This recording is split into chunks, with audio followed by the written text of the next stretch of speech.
దక్షిణ కాశీగా పేరుగాంచినటువంటి కాళేశ్వర ముక్తేశ్వర ఆలయాన్ని పూర్తిగా అవినీతిమయం చేసినటువంటి శైలజ రామయ్యర్ ఇవాళ ఈ సమాజానికి జవాబు చెప్పాలి. తన భర్త రాజకీయంలో మరి వారి అవసరాల కోసం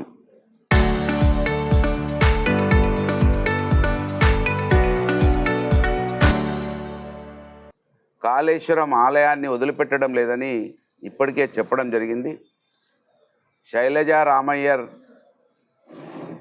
వారితో పాటు వారి కుటుంబం అంతా కూడా ఎక్కడ దొరికితే అక్కడ దోసుక తింటా ఉన్నారని ఇప్పటికే వట్టిగానే చెప్తలేం. మేము ఏదో అంటున్నామంటే వీళ్ళు వాళ్ళ మీద పడక చెప్తూ ఉన్నారు అంటున్నారు. ఇవాళ స్పష్టమైపోయింది. ఇగో ఈ చీరలు ధన్వాడలో వస్తూ ఉన్నారు. నిన్న ధన్వాడలో అక్కడ ఎల్లమ్మ గుడి ప్రారంభోత్సవంలో దుద్దిల్ల శ్రీధర్ గారు ఇది 2015 పుష్కరాలు, ఇవి 25 పుష్కరాలు, 2025 పుష్కరాలకు ఆలయం నుంచి డబ్బులు వెచ్చించి కొన్నటువంటి ఈ చీరలు ప్రసాదము ఇవన్నీ 50,000 మరి ఇవి ఏమంటారు కిట్లు, 50,000 కిట్లను పక్కకు పెట్టి ఇవి ఎలక్షన్ కోసం వాడుకోవడానికి ఈ పుష్కరాలలో ఒక 50,000, వచ్చే పుష్కరాలలో 1,00,000 చీరలను పక్కకు పెట్టి ఓట్ల కోసం పంచడానికి కోసం ఇది స్టోరేజ్ చేసి పెట్టుకున్నటువంటి ఈ చీరలు నిన్న ధన్వాడలో ఎల్లమ్మ గుడి ప్రారంభోత్సవంలో పంచిపెట్టారు. ఆ ఎల్లమ్మ గుడి వాళ్ళు మా గౌడ సోదరులు పాలు కోయిని పైసలు వేసుకొని పవిత్రంగా చేసుకున్నటువంటి ఆ ఎల్లమ్మ గుడిని కూడా అపవిత్రం చేసిండ్రు. ఎందుకంటే దొంగతనంగా తీసుకొచ్చినటువంటి చీరలను అక్కడ ఆడబిడ్డలకు ఇచ్చి అపవిత్రం చేసిన చరిత్ర ఇవాళ దుద్దిల కుటుంబానికి దక్కిందనే విషయాన్ని ఈ సందర్భంగా తెలియజేస్తా ఉన్నాను. ఇది మేము ఎక్కడి నుంచి వచ్చిందంటారు, ఆయనే ఇచ్చిండి, ఫోటోతో సహా ఉంది. మీరు సోషల్ మీడియాలో ఎక్కడ చూసినా కూడా కనబడుతుంది. ఇదేదో మా ఏఐ సృష్టో మా సొంత పురాణమో కాదు. ఇది స్పష్టంగా దుద్దిల శ్రీధర్ గారే నిన్న చీరలను పంచిపెట్టిండు. పూర్తి అపవిత్రం చేసి వారి యొక్క అవినీతికి ఇది మరి ఆలయాన్ని వాడుకోవడాన్ని తీవ్రంగా ఖండిస్తూ ఉన్నాను. ఇప్పటికే మేము ఇన్ఫర్మేషన్ యాక్ట్లో అడిగినాం, మీరు దేవాలయం నుంచి ఏమేమి డబ్బులు దేనికోసం కేటాయించారని అడిగినాం. మేము ఆర్టీఐ ప్రకారంగా నేనే అడిగిన, నా పేరుతోటి అడిగిన, పుట్ట మధుకర్ మాజీ శాసనసభ్యులు మంత్రిని నా పేరు మీదనే అడిగితే వాళ్ళు ఏం చెప్పారంటే జవాబు, సుప్రీంకోర్టు గైడ్లైన్స్ ఉన్నాయి, దేవాలయానికి సంబంధించినటువంటి వివరాలు ఇవ్వద్దని ఉన్నాయి అన్నది. ఏమన్నది సుప్రీంకోర్టు? దేవాలయానికి సంబంధించిన డబ్బు ఎంత ఉన్నది, బంగారం ఎంత ఉన్నది, వెండి ఎంత ఉన్నది, ఇటువంటి భూములు ఎన్ని ఉన్నాయి, ఇటువంటి ఆధారాలు ఎవరికి చెప్పొద్దన్నారు తప్ప దేవాలయం డబ్బులతోటి ఏమి ఖర్చులు పెడుతున్నారో చెప్పొద్దని ఎక్కడ సుప్రీంకోర్టు చెప్పలేదు. ఆ సుప్రీంకోర్టు తీర్పును అడ్డు పెట్టుకొని ఇవాళ వీళ్ళ అవినీతి బయటపడద్దని ప్రతి పండక్కి కోట్ల రూపాయలు దోసుకు తింటా ఉన్నారు. మంత్రిని శాసనసభ్యుడు ఈసారి తమ్ముడు అన్న కలిసి దేన్ని వదిలిపెట్టడం లేదు. మట్టిలో అవినీతి, ఇసుక మొత్తం ఏరులై పారుతూ ఉన్నది అవినీతిలో, తమ్ముడు కలెక్షన్స్లో. వాళ్ళు ఏం దోసుకున్నా బాధ లేదు.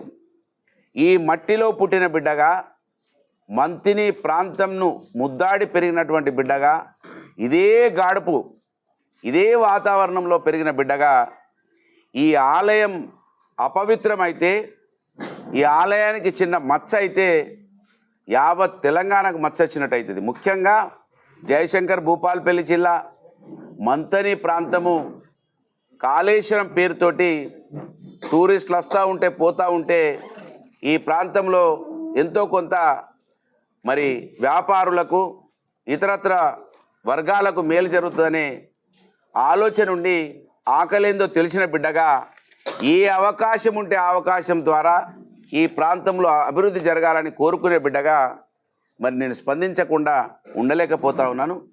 ఇవాళ ఇంత ఘోరంగా ఈ సంచులు ఎట్లా ఇప్పుడు బయటికి తిరుగుతూ ఉన్నాయో శైలజ రామయ్య చెప్పాలి. శైలజ రామయ్య ఏం జవాబు చెప్పాలి? ఈ సంచులు నీ భర్త ఇవాళ నేను ఎందుకు ఇవ్వాల్సిన పరిస్థితి ఏర్పడ్డది? ఈ సంచులు ఎక్కడి? ఎందుకు నిన్న ధన్వాడలో ఎల్లమ్మ గుడి కాడ ఈ సంచులు తిరుగుతూ ఉన్నాయి?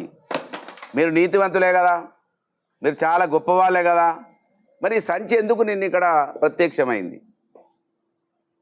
మరి నేను ఇట్లా కొట్టించిన ఇది నేను కొట్టితే మీ భర్తకి ఇట్లా వస్తున్నాడా? మరి జవాబు చెప్పాలి వాళ్ళ శైలజ రామయ్య. అంటే మిమ్మల్ని వేడుకుంటున్నాం, మీరు ఏ దేవుళ్ళకు పూజలు చేసే సామాజిక వర్గంలో పుట్టిర్రో అదే దేవుళ్ళను అప్రవిత్రం చేస్తూ ఉన్నారు. అప్రవిత్రం చేస్తున్నటువంటి మీరు ఇప్పటికైనా మేలుకొనాలే. ఇది దౌర్భాగ్యం. మీరు ఇన్ఫర్మేషన్ యాక్ట్ అడిగితే ఏదో ఒక సాకు పెట్టి తప్పుదో పట్టిస్తారు. ఇక్కడ ఉన్నటువంటి కాళేశ్వరంలో ఉన్నటువంటి పురోహితులకు వాళ్ళకు మేలు జరగకుండా అడ్డుకుంటారు. హారతి ఇవ్వడానికి యూపీ నుంచి, గంగా హారతి ఇవ్వడానికి యూపీ నుంచి అయ్యగారు, కాశీ నుంచో యూపీ నుంచో అయ్యగారులను తీసుకొచ్చారు. వాళ్ళకు 10 లక్షల రూపాయలు ఇస్తున్నారు. ఇక్కడ పురోహితులు చేయరా గంగా హారతి? మీ మంత్రపురిగా పేరుగాంచినటువంటి మంత్రపురికి సంబంధించినటువంటి వేద పండితులు విడిచిపెట్టి అక్కడి నుంచి 10 లక్షల రూపాయలు ఇచ్చి తీసుకొస్తారు. ఏది కూడా ఇక్కడ వాళ్లకు చెందకుండా ప్రతి దాంట్లో కమిషన్ తీసుకొని పనిచేస్తూ ఉన్నారు. నేను ఇవాళ ఇక్కడ ఉన్నటువంటి పురోహితులను అడుగుతున్నా, ఎందుకు మీ గంగా హారతి చేయరాదా? ఆ మంత్రాలు మనకు రావా? అంత నైపుణ్యత మనకు లేదా? నేను వాళ్ళు ఇక్కడ కాళేశ్వరంలో ఉన్న మంత్రిలో ఉన్నటువంటి పురోహితులను మంత్రిని ఎమ్మెల్యే నిలదీయాలని డిమాండ్ చేస్తున్నా.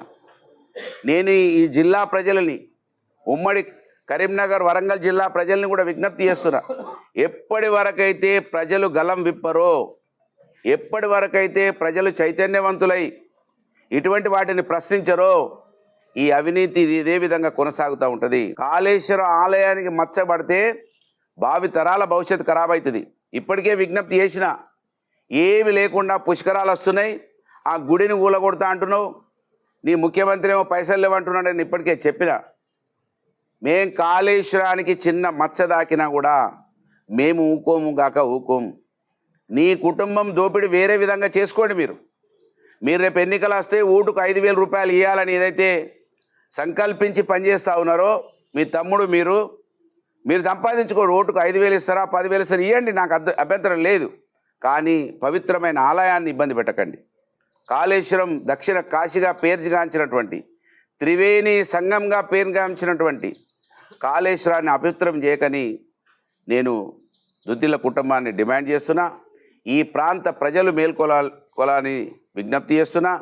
శైలజ రామయ్య స్పందించాలి. నీ భర్త మీద ఉంటే నీకు ఏదైనా అభిమానం ఉండొచ్చు, కానీ మా ఆలయాన్ని అపవిత్రం చేయకని నేను శైలజ రామయ్యను కూడా హెచ్చరిస్తూ ఉన్నాను, డిమాండ్ చేస్తూ ఉన్నాను. ఇప్పటికైనా కాళేశ్వరంలో అవినీతి ఆపమని కోరుతున్నా, డిమాండ్ చేస్తున్నా. ఇది మీ అందరి బాధ్యత కూడా, ఇక్కడ ఉన్నటువంటి పత్రికా మిత్రుల బాధ్యత కూడా. ఎందుకంటే ఈ జిల్లా బిడ్డలం మనం అందరం. దుద్దిల్ల శ్రీధర్ ఆయన భార్య టూరిస్టులు వాళ్ళు. దుద్దిల్ల శ్రీధర్కు ఇక్కడ ఈ ప్రాంతంతో సంబంధం లేదు. ఆయనకు అవ్వగారు లేరు, అత్తగారు లేరు, స్కూల్మేట్ లేడు, క్లాస్మేట్ లేడు, ఏ ఒక్క వ్యక్తితోటి సంబంధం లేదు. ఆయన వస్తున్నాడు, ప్రజలను మోసం చేస్తున్నాడు, గెలుస్తున్నాడు, బయటపడుతున్నాడు. ఏ సంబంధం లేదు ఇక్కడ ప్రాంతంతో. అనురాగం, అనుభూతి అసలే లేదు. ఎవరికి ఉంటుంది అనుభూతి, అనురాగం? ఈ మట్టిలో చిన్నప్పుడు ఆడుకొని ఉన్న వాళ్ళకు, ఈ మట్టి పరిమళాలలో పెరిగిన వాళ్ళకైతేనే ఆ అనుభూతి ఉంటుందనే విషయాన్ని ఈ సందర్భంగా మీకు గుర్తు చేస్తూ ఉన్నాను. కనుక ఇవాళ భూపాలపల్లి జయశంకర్ భూపాలపల్లి జిల్లాకు సంబంధించినటువంటి అన్ని మీడియా సంస్థల మిమ్మల్ని అందరినీ కూడా విజ్ఞప్తి చేస్తున్నా, ఎక్కడికక్కడ ఆపాలి మీరు. కాళేశ్వరం పుష్కరాలు వస్తున్నాయి, ఇప్పుడు గుడిని నేను పని మొదలు పెడతా అంటున్నాడు. వాళ్ళ ముఖ్యమంత్రి ఏమో పైసలు లేవంటున్నాడు. అంత పెద్ద ఆలయం చాలా చాలా అద్భుతంగా ఉన్నది, గోడలు చేస్తే ఏదైనా చిన్న పని చేయొచ్చు. కాళేశ్వరాన్ని పూర్తిగా ఏం కుట్ర పండిండో తెలియదు, కానీ దాన్ని నిర్వీర్యం చేసే ప్రయత్నం చేస్తున్నాడు. అవినీతి దాంట్లో మరి విచ్చలవిడిగా పెరిగిపోతూ ఉన్నది. దీన్ని అరికట్టాల్సిన బాధ్యత మన అందరి మీద ఉన్నదని విజ్ఞప్తి చేస్తూ, ఈ అవకాశం ఇచ్చిన మీ అందరికీ హృదయపూర్వక ధన్యవాదాలు. జై తెలంగాణ.